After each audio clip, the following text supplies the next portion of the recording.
using the humblest and simplest of tools, combining textures and colors, fabrics and fiber. We tell the stories of our lives one stitch at a time. Welcome to Antique Needleworkers.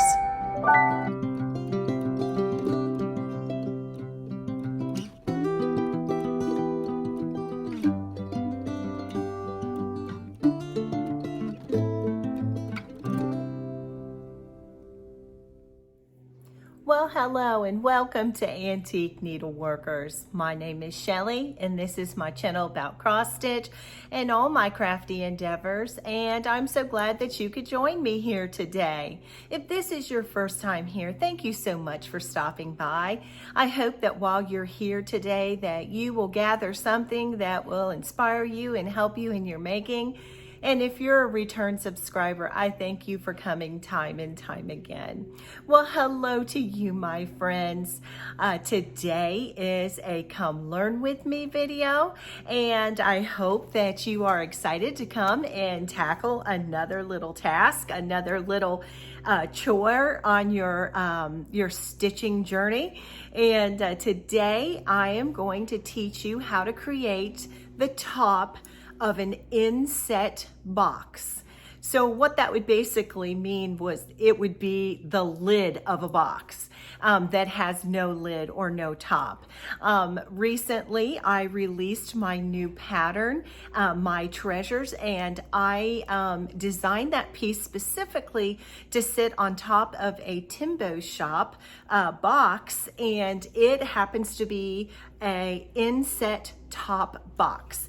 And there were some of you that were inquiring as to how to accomplish doing said box to put your piece on. And so today is the solution for that, and for any other box that comes along your way that you need to create a top for that sits right down into the top.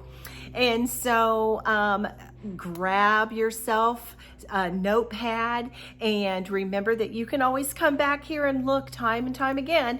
But how about we go over to the table and we take a look at some things and we get started, and I'll teach you how to do that today. Okay, here we are at the table. This is my box that was made by Timbo Shop.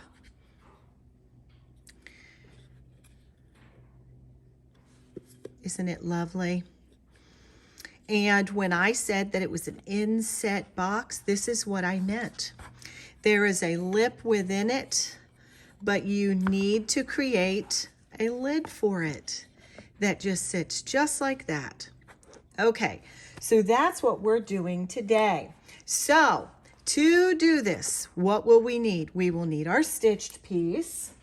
And for today's demonstration, because I already have my Treasures, which you can get this from my website, AntiqueNeedleworkers.com, I have finished this motif, and it is from Queenstown Samplers. It's Hannah Longstreth. It's this right here, this motif right here.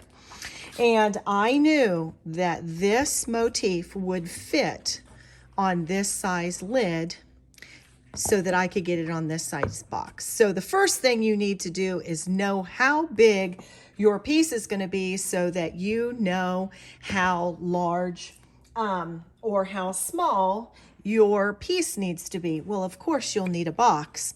And when you get your box from Timbo Shop, I have some on my website, and Timbo sells them on their website. They sell it, and it comes like this, and it comes with this blank. Now, I am going to go over some things with you, and you could actually use this piece, but the blank is given so that you can use it to measure not only for your piece, but for all the other components to make this box. And when you do that and you save your blank, you can make different tops and change them out. Isn't that amazing?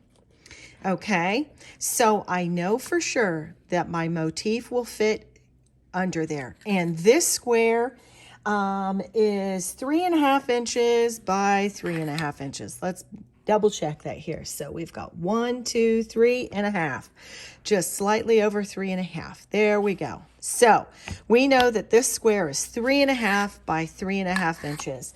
And so our design needs to be able to fit in that. So let's see, let's get my handy dandy measurer and try not to knock it off the table. But from one side to the other, I have just enough space. And then from top to bottom, I'm going to come right here to the very bottom and give it maybe 1/4 of an inch just to make sure that it fits. And yes, indeedy, it fits. It's going to fit really tight, but it's going to fit. Okay, so you're going to need your piece. You're going to need a box.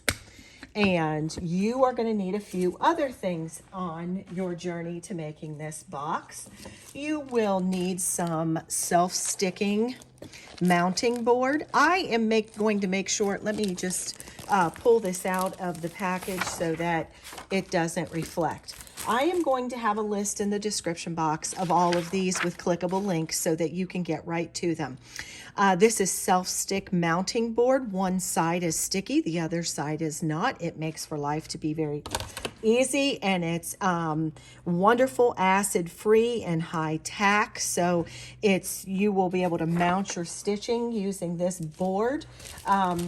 You're going to use that, 2 pieces of that on our lid. You are going to need some batting, and mine is Warm and Natural, and I will have a link for all of this. You are going to need some interfacing. Now, interfacing is a very personal thing. I buy mine by the bolt. I prefer FS 101. And let me tell you, FS 101 Shape Flex is a very thick, it's not sheer, it is a thicker interfacing, which gives a lot of stability to your piece. Some people that would prefer to have more of a sheer version. That's going to be a personal choice for you, but for today's purposes, this is what I use, and I will have a link for that down in the description box. As well, you are going to need a complementary fabric for the bottom of your lid.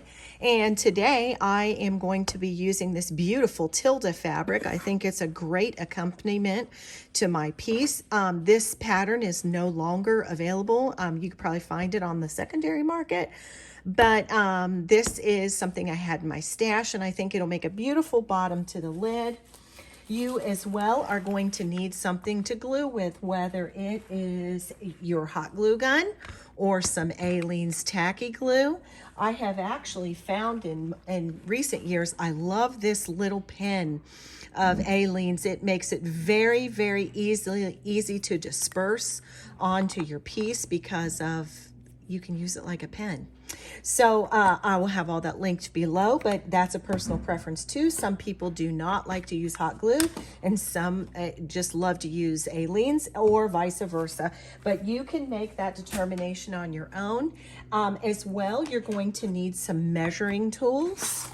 I'm a quilter, so I actually, if you're a quilter and you find an inset box like this, look at that. That's the exact 3.5 by 3.5. So I'm going to be using this a lot today, but I'm going to have to take exterior measurements. So I'm going to be using this as well as my rotary cutter and probably a pair of scissors. But if you have all of that, we can get going. Oh, and you will need a nice iron to make sure that you can iron your piece.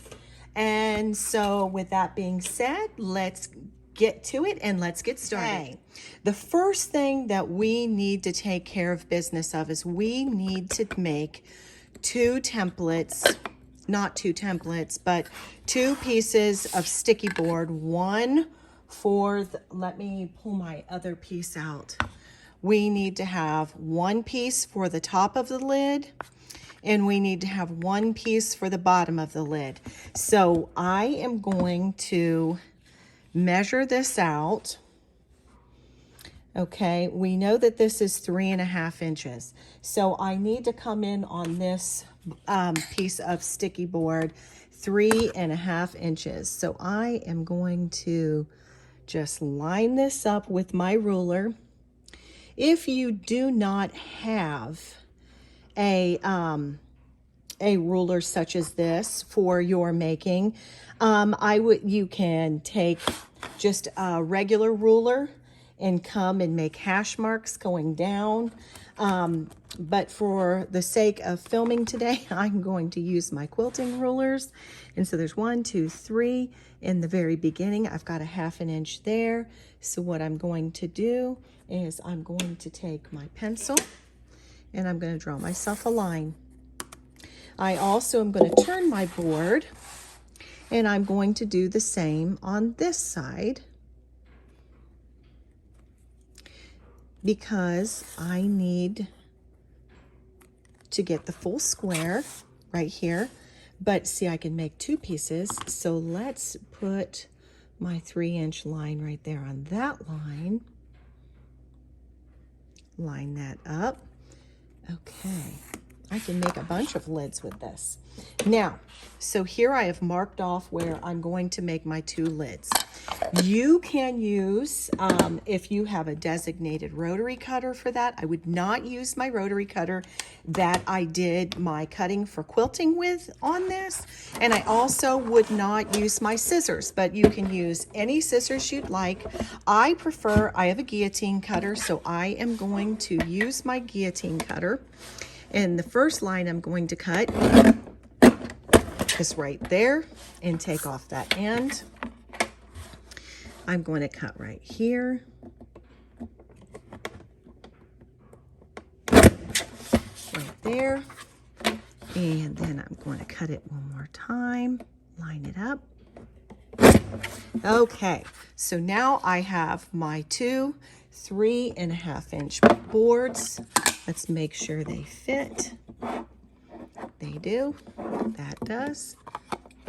And that does. Fantastic. So you need to cut 2 3.5 inch for this particular box. Now, if you are using a different box and it's another inset box like this, do you see this right here? If you do not know how big your box is, you just come and measure it. Do you see that? And then measure it this way. And whatever is your opening space, and what I mean is from in here to in here. If you have an inset box, that's what we're doing today, is an inset box. Measure that opening. My box is 3.5 inches, and this fits absolutely perfectly. Okay, so that is how we are going to, that's the first thing we needed to do, was to prepare our squares to mount onto. Now, let me pull this out of the way. Okay, let me put everything out of the way I don't need. The next thing we need to do is I need to measure out my stitched piece and my my fabric, my coordinating fabric.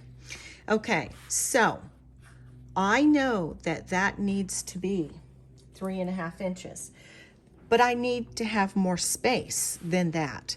I'm going to need to trim this down, and I want to give myself a generous 1 inch. I can always take a little bit more away later, but I can't add it on. So I want to make sure that I add a generous portion onto my piece. So what I'm going to do is I am going to line this up. And if you see right here, I've got a full inch here. And I've got, well, let me make sure I'm laying this good and square. I'm going to square that up above, up here. So, and then give myself an inch. I probably am being very generous, but I would rather cut this off later than not have enough now. So I'm going to trim that an inch out. Then I'm going to turn it and square it on the line. And then I'll do the same again. I will find an inch away. I want to make sure my ruler is good and straight using my lines there. I don't want to be too far. There we go. So I've got an inch away from the top. I'm going to trim that away. And then I'll just continue to do this all the way around, making sure that I'm getting it good and square. I want to make sure that I'm good and straight, and I'm giving myself an inch.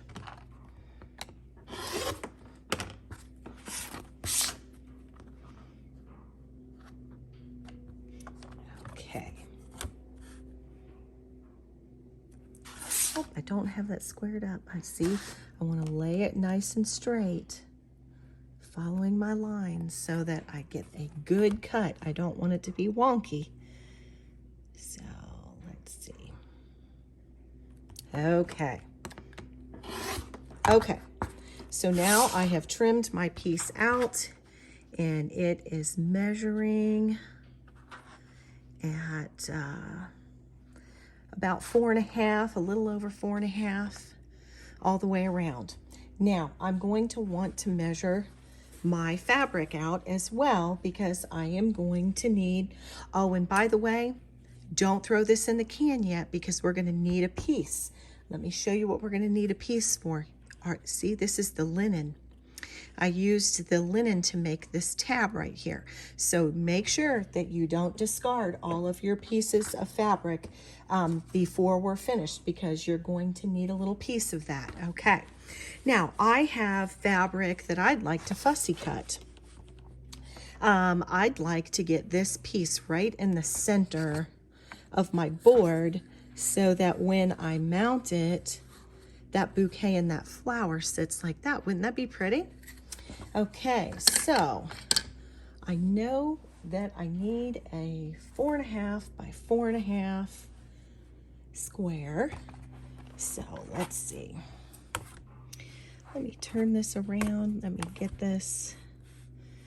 Okay, so if I'm 4 here, 4.5 here, if I cut that, then I can get that right in the center. Let's see, 1, 2, 3, 4.5. Okay. All right, so here's what I'm gonna do. I'm going to trim this out.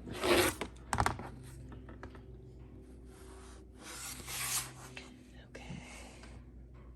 1, 2, 3, 4. 1, 2, 3, 4.5. So I need it to be right there.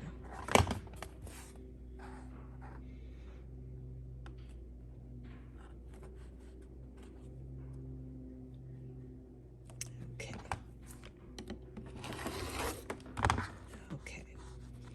Well, and I should have put a clean blade in. Okay. Then what I'm going to do is I'm going to turn it this way. And I'm just going to make my first cut up top. I know I have a lot of extra fabric, so I'm just going to make my first cut, line it up here. Okay, now I'm going to come down to my 4.5, half, 1, 2, 3, 4.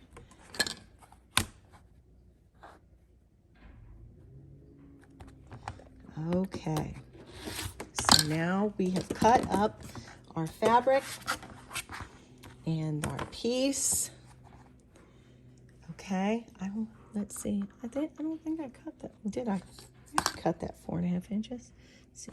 1, 2, 3, 4. Oh, there we go. Okay, so what we're gonna do is this piece right here. How you do this? Let me grab a pen really quick. Sometimes this stuff is hard to get off of here, and so I take a pin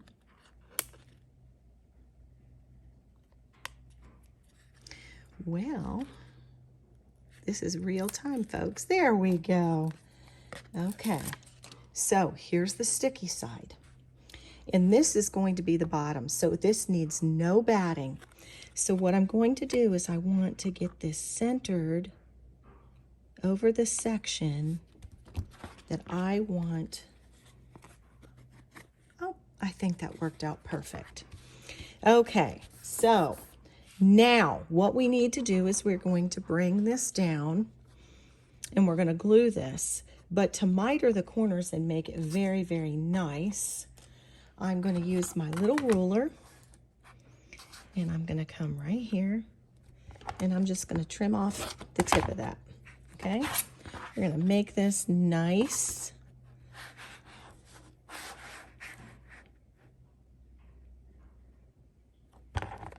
Just want to take the tip off so that we can miter this very nicely. It looks like this is a little, it is just a little bit longer. Let me trim this down. That way it's not bulky.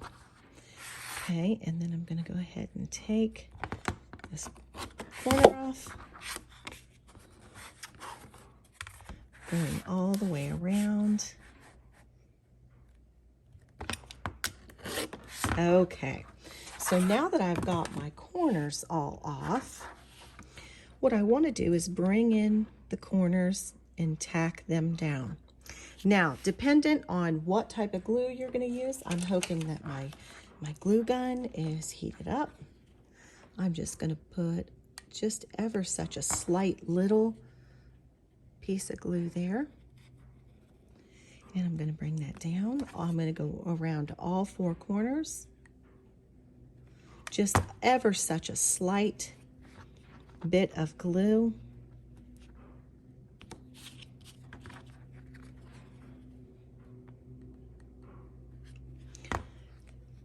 Sometimes less is more. We don't need much.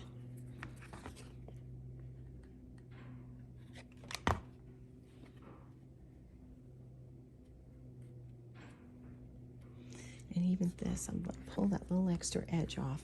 And then what I'm going to do is I'm going to finger press it around like this to get it started and give it some memory.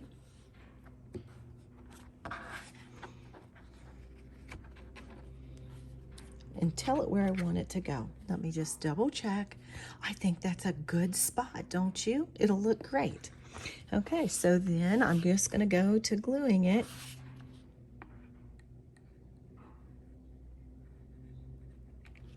And like I said, you don't need a ton of glue for this. This hot glue, for me, less is more, and I don't want to burn myself.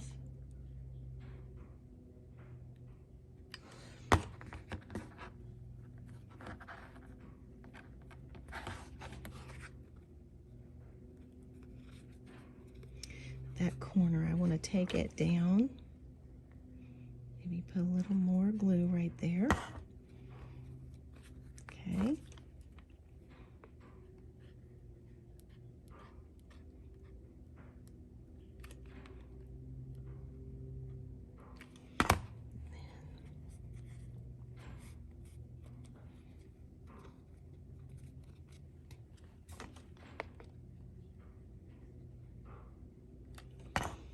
Okay.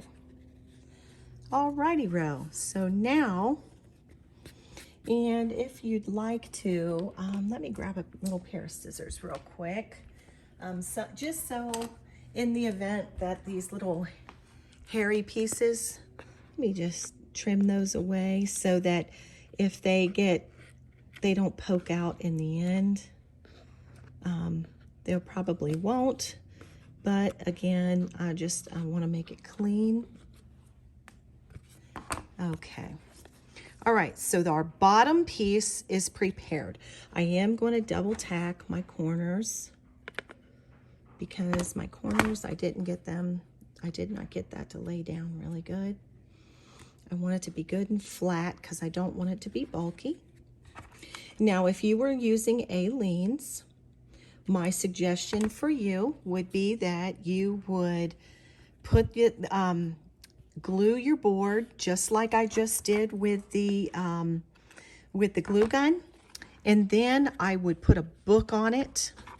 I would probably put a piece of paper and then put a book on it in case anything stuck out. That way it didn't stick to that. But there we have got the bottom of our lid completed.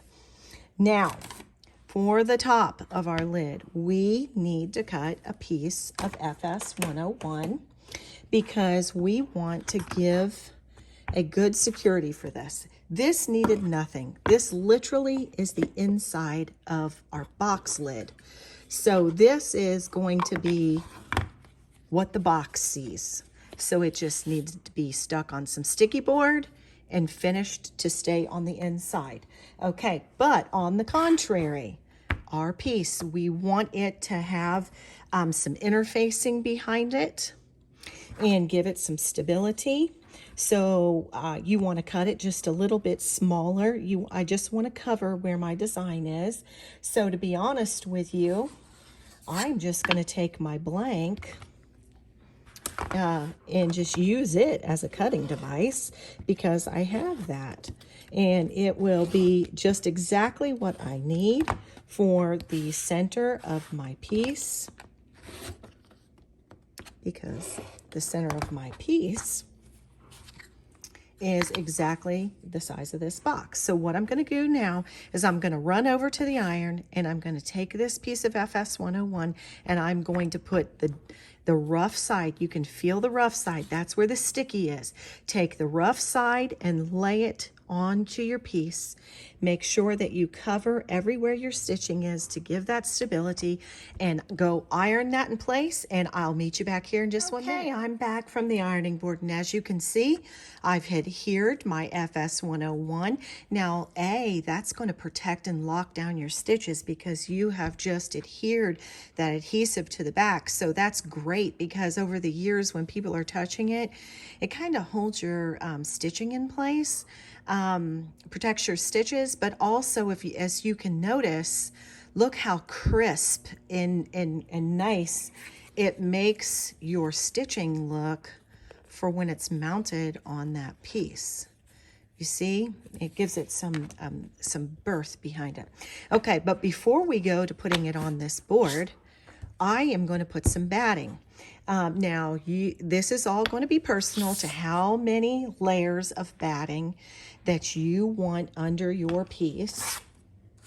Again, let's see. I am going to measure out and cut I have two pieces of batting here. In my quilting life, I keep 10 by 10 and 5 by 5 squares of batting, and because I use them for rag quilting. And so I'm going to measure it this way as well. Okay.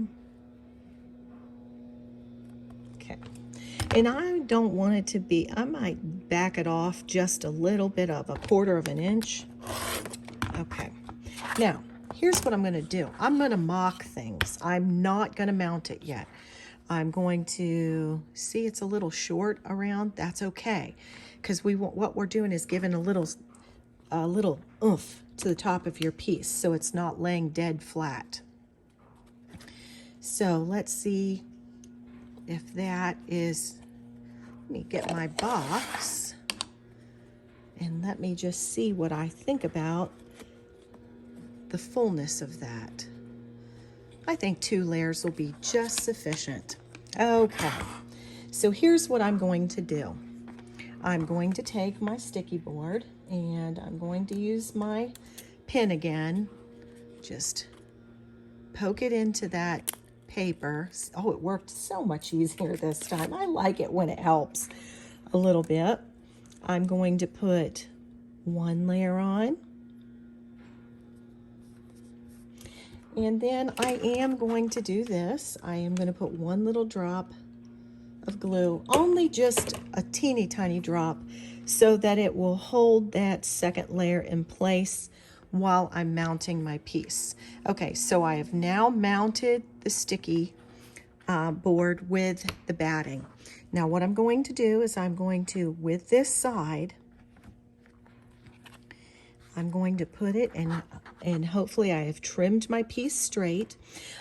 Before I go any farther, another trick that I should have shared with you that you could do, if you would want to be sure that you were extraordinarily pristine in your measurements, what you could do with your stitched piece is you could count up how many threads equaled as the distance that you wanted, and then you could take and pull a thread. Now, obviously, it would be connected to maybe this other piece of linen would be a better place to do this. And let me cut the serging off of it so that it'll release its threads. But let's just say that you wanted to come up 14 linen threads. And let's just say that 14 linen thread is right here. Then what you're going to do is you reach in and you grab that one linen thread. And at first it's going to look wonky, but I promise you, you can fix all the above. Okay, so I've pulled that linen thread. If you've never pulled a thread, this is how you do it. Do you see how it's made that little tunnel? And then I'll take it and I'll pull it. And now I have pulled a thread. And then you see, it's made this little channel, okay? If you do pulled thread work, you know this as well. Okay, so if you, let's just say that you wanted to come up, let's just say 20 threads from the last thread that you stitched on. You'd count up that many threads. You would take a needle, stick it underneath one thread, pull it up, and give it a pull from one side and pull it out in the other. And then count on all four sides. Do that. And when you pull that thread, you'll know exactly where to take then a pair of scissors. I'm going to try to do this through the camera. And you would trim it right there. And then you would be 1000% certain that you have got the exact measurement on all sides. Isn't that a wonderful trick? If you didn't know that, I hope that helps out. That way, if you wanted to be tremendously precise and feel more secure about it, you could pull a thread. I did make sure that I measured 1 inch out from all of the last stitches. So, but that's just another way to do that, and I thought I'd throw that in there before we go any farther. I do need to stick another glue stick down into my glue gun really quick. And then we'll get ready to move on. Okay, so now I'm going to take my piece. I've got my sticky board. The sticky side was up. I mounted onto it my batting. And now I'm going to center this. Okay, now I will say this.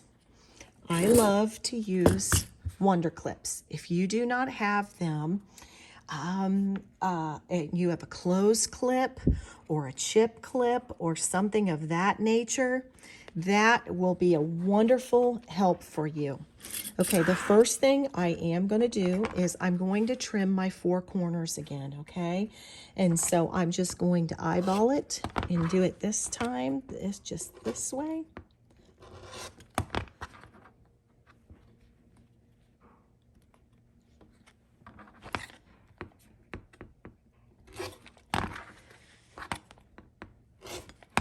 Okay, and now I trimmed that one in just a little close. Let me see if I can't move that over just a little bit. See, real-time mistakes right online.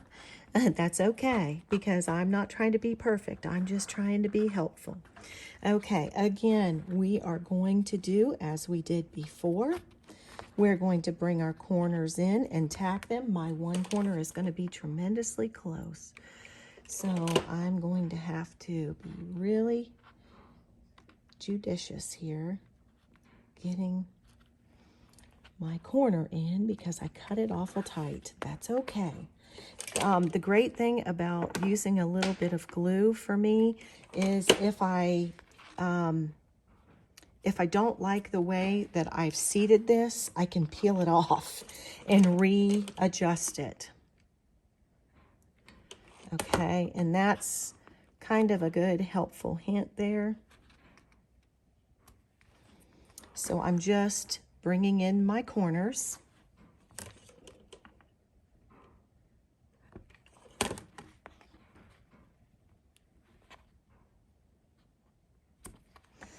Okay, now let's see where we're at. Let's see that I like where we're sitting. I actually think it looks pretty good. Now again, I'm going to finger press it.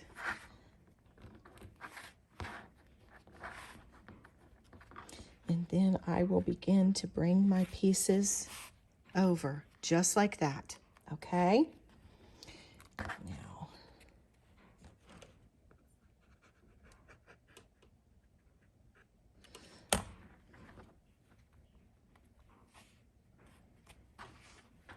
it's one side down. Let's check it. It looks really nice, you think? Okay. I'm gonna do this side. Now I'm gonna do this side.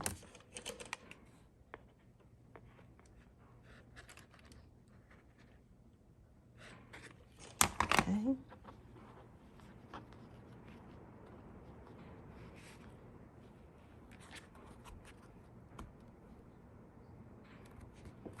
Okay. Again, double check everything as you're going.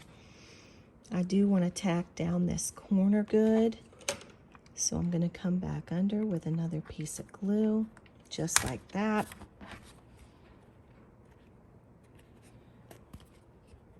It's looking pretty good, you think? Okay, let's continue on.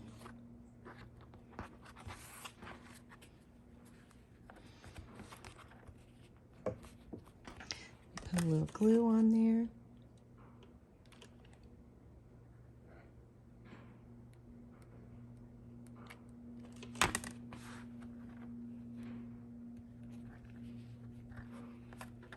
Okay. Let's make sure everything looks pretty on the front side while we're working those corners. Sometimes you got to work these corners down and make them submit. Okay. I think what I'm going to do is maybe pull this up and put a little tiny bit of glue right here.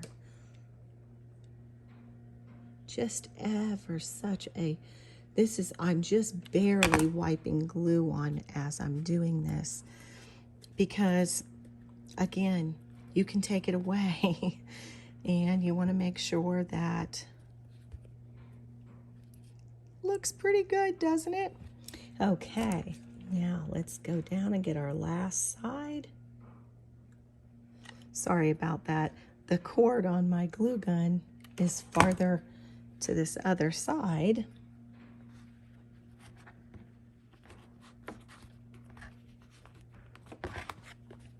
Okay, let's work on these corners. Sometimes they get to be cantankerous.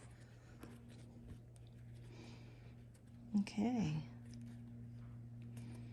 I think it's looking pretty good. Let's see how it fits. Fits pretty good, but you know what? Look here. I need to work on this corner, the way this is folded. Okay, so I'm gonna work on this corner just a little bit to get it to lay just a little bit nicer on the opposite side, right? So that's the great thing. Look at that. I can just peel it back because of the hot glue. That's why I prefer hot glue. Let me add a little bit more glue right in here to stick this back on here. Okay. Okay, then I will put a little bit more in this corner again.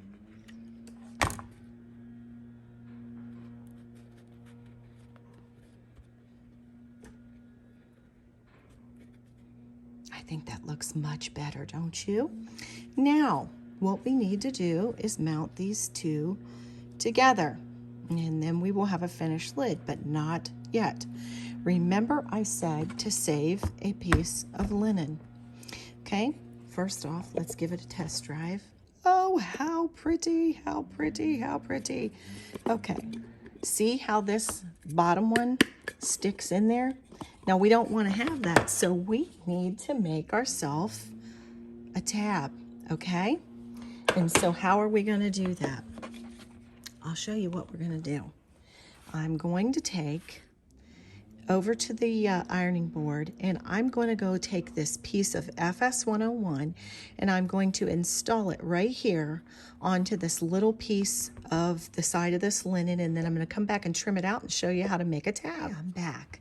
Okay, so now I've adhered some FS 101 to this piece of linen, and I'm going to need to trim this down. So I am going to, let's see, for the time being, I'm going to make this 1.5 inches, just for the sake of doing a little origami. Well, yeah, 1.5 inches. Okay. Okay. So I don't need it this long either, so I'm just going to trim this off. And what I need to do is I need to take it back to the iron, and I need to fold it over itself like this.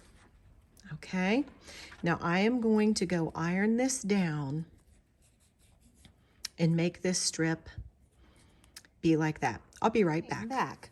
Now, I have turned it and folded it once and then over again. I had trimmed the original piece to 1.5 inches, okay? And so now I've turned it in on itself. Now, I wanted to just use the supplies that I had shared with you as opposed to having you get anything else. But instead of FS 101, if you happen to be a multi-crafter and have it on hand, this is a one-sided adhesive interfacing. But if you had something like Stitch Witch, or if you had some Steam-a-Seam, you could have put that in there and it would have double-sided stuck it down to itself. Okay, but I didn't want to add a whole, just for this 1.5 inch piece, I didn't want to add another supply. So at this point, what I'm going to do is I'm going to take my hot glue gun and I'm going to put a little hot glue down my strip, and I'm going to glue it into place, just like that. Very simple, very easy. Now my tab has been made. Now what I'm going to do is I'm going to fold it over because I only need, see that right there? So what I need to do is now I need to trim it again, and I may trim it even more. But now I've got it trimmed like this. It's a nice little piece. Do go back, and if this is not glued down well enough like that, add a little more so that that back seam stays shut. Okay. And now I think I'm about ready. Let me make sure. Okay, so this is my piece top to bottom, and then I want the back to be like that. Okay, so now what I want to do is I want to take my piece and I'm going to take this piece and I'm going to center this. So I'm going to bring it into about right here. Okay. And then I'm going to put my piece right here and see, is that too long or is that just right? I think I may stick it in just a little further. Okay. And when I'm happy with its placement, I think I'm happy with that, right? Like that.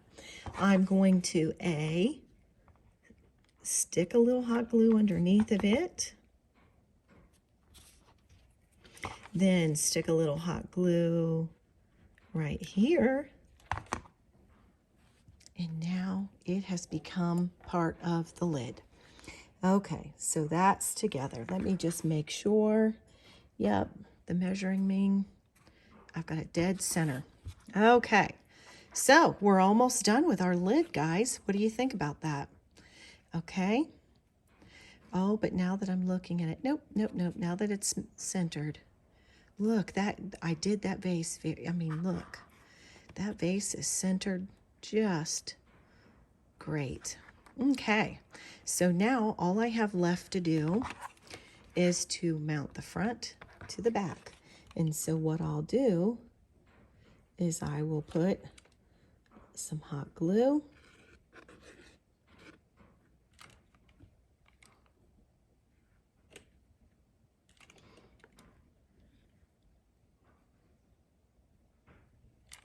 Just like that. Then I will center my piece and I will apply pressure. And if you're leaning this, you may want to stick a book on this.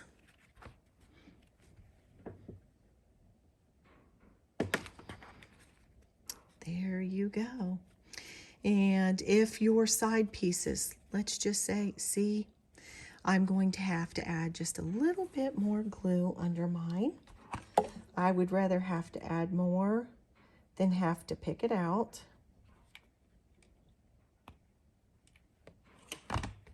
Okay.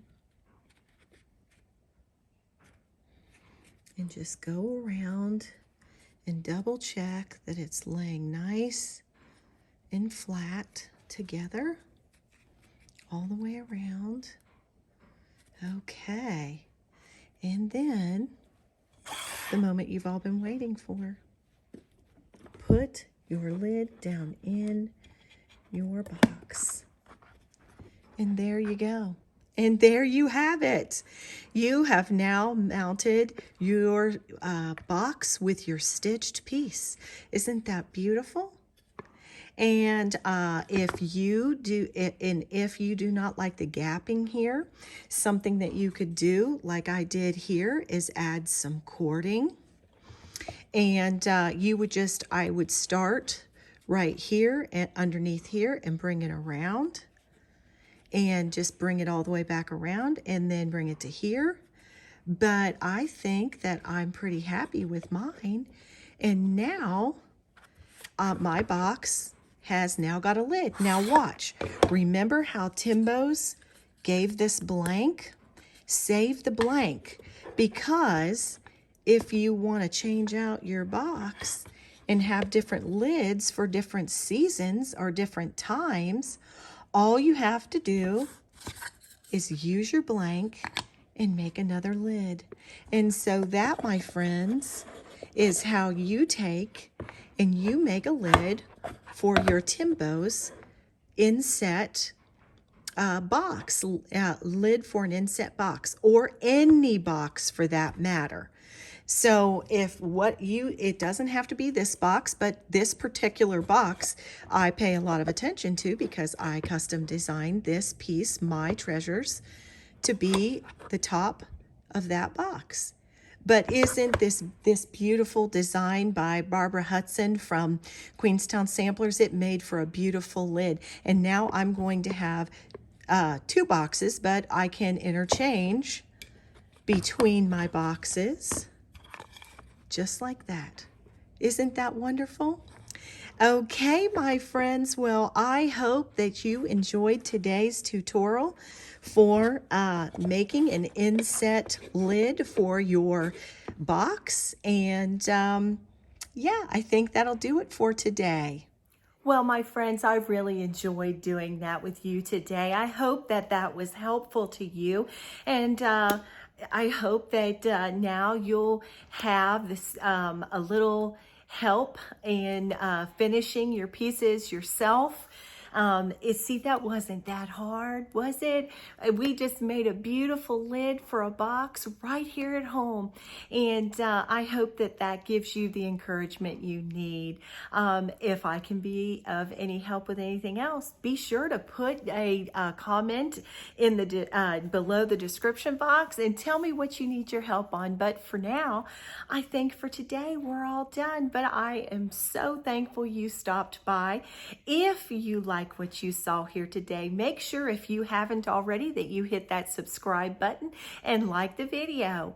But for now, I think that'll do it. And until I meet you again, I wish you many happy stitches. Bye-bye now, my friends.